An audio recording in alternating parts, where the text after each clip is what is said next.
I think the greatest gift any composer can have is having a cool older sister. I had a cool older sister, and she had great taste in music, and I would raid her collection a lot. And I was 6 years old singing, "Don't you forget about me." But it wasn't until I saw The Little Mermaid when I was 9 years old. Ariel, listen to me. The human world, it's a mess.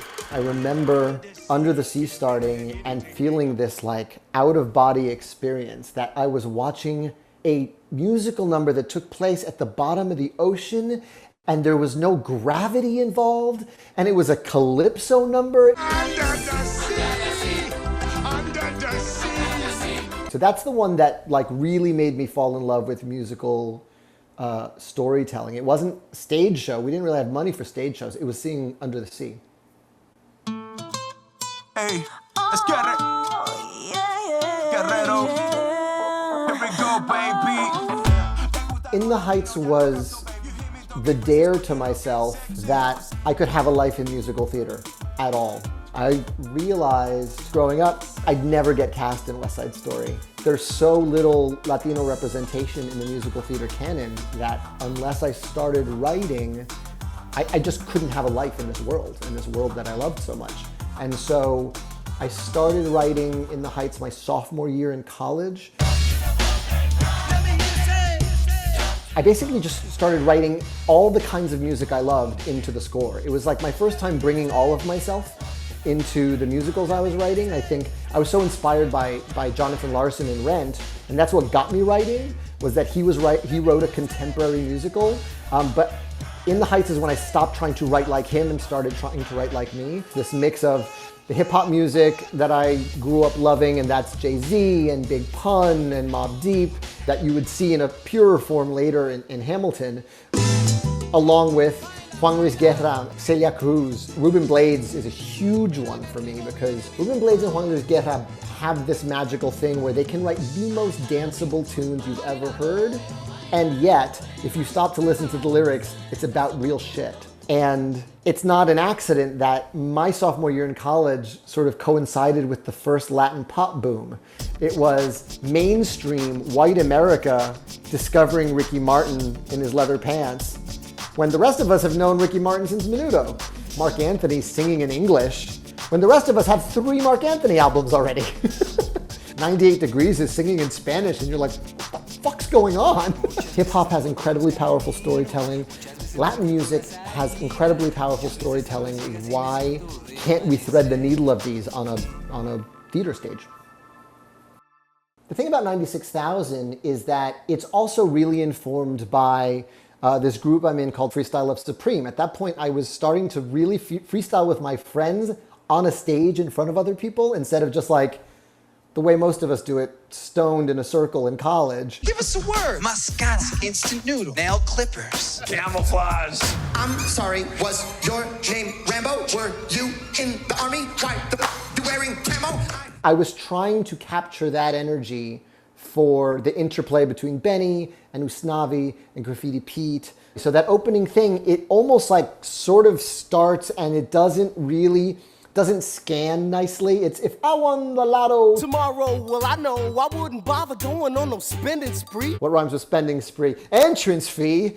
What rhymes with entrance fee? Friends with me. And I wanted it to feel like it feels in a freestyle show, or when you're freestyling, where you're building the parachute, but you've already fallen out of the plane. And then grabbing the rhyme your friend said and using it for your next line. And the fun of that, which, you know, would sort of go, was assigning flows to the characters. It's not just assigning musical themes, but if you're writing hip hop for musical theater, it's also about assigning flow, the way in which that person uses words in the world. Benny's flow is very much based on Chris Jackson's flow, who I knew really well because we were freestyling together every night. Then when I wrote Usnavi, I was really thinking about pun, which were these very mathematical lines. You know, dead in the middle of little Italy, little did we know that we riddle some middlemen who didn't do diddly. It's silly when we get into these crazy hypotheticals. You really want some bread, then go ahead, create a set of goals. But it's not enough to rhyme at the end of the line. You got to rhyme 6 6 ways till Sunday. Karen Olivo used to say, you're putting your words in your word boxes, because I would do this, because that's literally how I thought of it. Like I'm slotting each word in the right place so that the line scans from beginning to end. And then, of course, the crescendo of the whole thing, which is then crashing all the themes together. The problem is I got a lot of brains but no polish. I gotta holler just to be heard with every word. I drop knowledge, I'm a diamond in the rough, a shiny piece of coal. My Shot took me a year to write because it was not only writing Hamilton's I Want song, although it certainly is that, it was also proving my thesis that Hamilton's intellect is what allows him to propel through the narrative of the story. One of the ways we set that up is Mulligan and Lafayette, and they're doing pre-Rakim hip-hop. It's, I'm John Lawrence in the place to be. 2 pints of Sam Adams, you know. So having Hamilton come in, and again, now it's Big Pun times Eminem times Jay-Z in terms of how much I'm trying to make it rhyme on the line. And there's references to all of those in there. There's Mobb Deep, the I'm only 19 but my mind is older. I'm a diamond in the rough, which is a pun thing that I turned into a shiny piece of coal.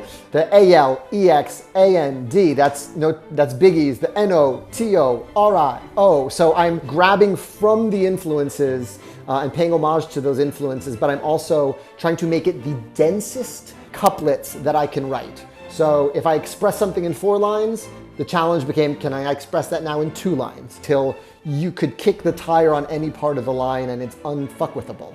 I'm literally calling on the ancestors of this flow to say that Hamilton's the future in this group of friends. In the second verse, Bird, check what we got. Mr. Lafayette, hard rock like Lancelot. I think your pants look hot. Lorenz, I like you a lot. Attach a plot, blacker than the kettle calling the pot. they're all stating their ambitions, and the way we show Hamilton's brilliance is that he synthesizes each of them into a couplet. So Mulligan is saying, I'm a tailor and I'm spying, but I want to do this. Lawrence says, ending slavery is the most important thing to me. Lafayette, I'm anti-monarchy, I'm going to do that. And Hamilton summarizes all of it. You know, he says, Lawrence, I like you a lot. I think your pants look hot, Taylor. Let's hatch a plot blacker than the kettle calling the pot. So it's, again, demonstrating Hamilton's brilliance by him saying, I hear what you're saying, and I can flip it. And then the whoa. Whoa, whoa, whoa, hey, whoa. Is based on the AOL startup dial sound, because I wanted it to feel like his words are connecting with the world and they're reverberating out into the world. And I associate that with the first time I signed on into the internet, and you hear ding, ding, ding. Whoa, whoa, whoa. It's the AOL dial-up octave. If the wind in my sail on the sea stays behind me, one day I'll know. If I go, there's just no telling how far I'll go. How Far I'll Go took a couple of drafts to get there. The first song I wrote for that moment is actually on the deluxe edition. You can hear my demo of it. It was called More. It was Moana singing, there's gotta be more, I know there's more, oh, I hope there's more. And it was sort of her impatient with the island. And as we continued to develop the story, what felt far more compelling was, this is not someone who's sick of where they live. This is not Belle saying, quiet provincial town, I gotta get out of this town. It's, I love these people. I love helping them. And yet on top of that, every time I space out, I'm at the edge of the ocean staring at it. What's up with that? And I still have to get out. What's wrong with me? Which I think a lot of us feel about our hometowns or our families. And then the other secret weapon was I went back to my childhood bedroom. I literally said, Mom and Dad, I'm coming to stay the night.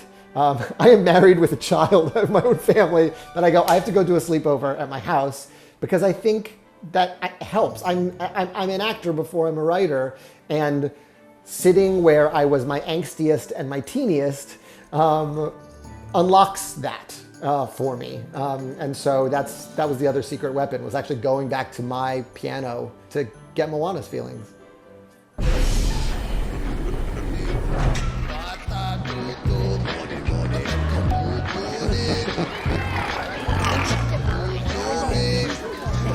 here's what happened.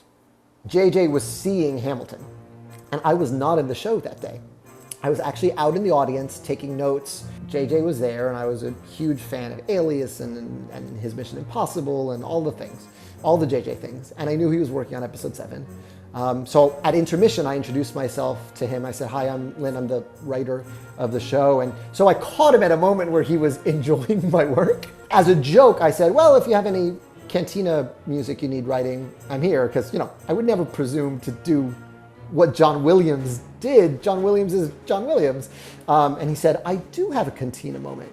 And I went, huh? It was the ultimate example of shoot your shot in front of your hero while you're there. And I shot my shot, and he actually had a moment that John didn't want to work on, that was sort of the new intergalactic bar. And the goal was never to recreate the cantina. The goal was like, what is this corner of the universe sound like? It was my pitch to write it in an existing Star Wars language, so I got out a Huttese dictionary that I found online, and wrote some lyrics to that, and I pitched like, how about some Huttese reggae? And then we wrote it together, and I was still writing Moana at the time, so I was sort of like cheating on the Disney company with itself. I didn't tell anyone when I was working on this because I was behind deadline on Moana tunes. But it was really fun, and it was a fun way to get to know JJ because we were just sharing this logic file back and forth, adding our sounds when we could.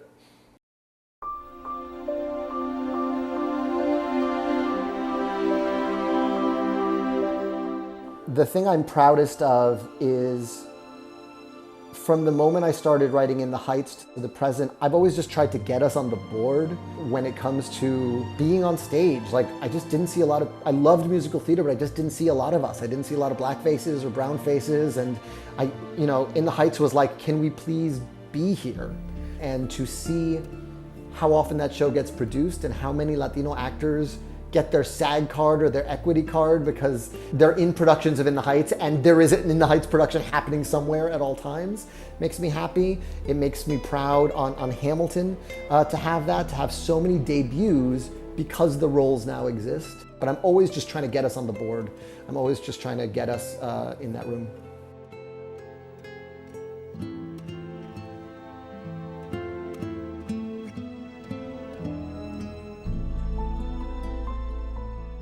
Now I'm the man with the plan and the B-boy stance, and all the ladies in the jam know who I am. With the power that make it move when I write a groove, I don't snooze, I kick it off nice and smooth. And when the beat goes down, feet hit the ground, the breaker starts spinning all round and round. And yo, the party don't stop, cause we don't stop, we just rock. You feel it when the needle drops.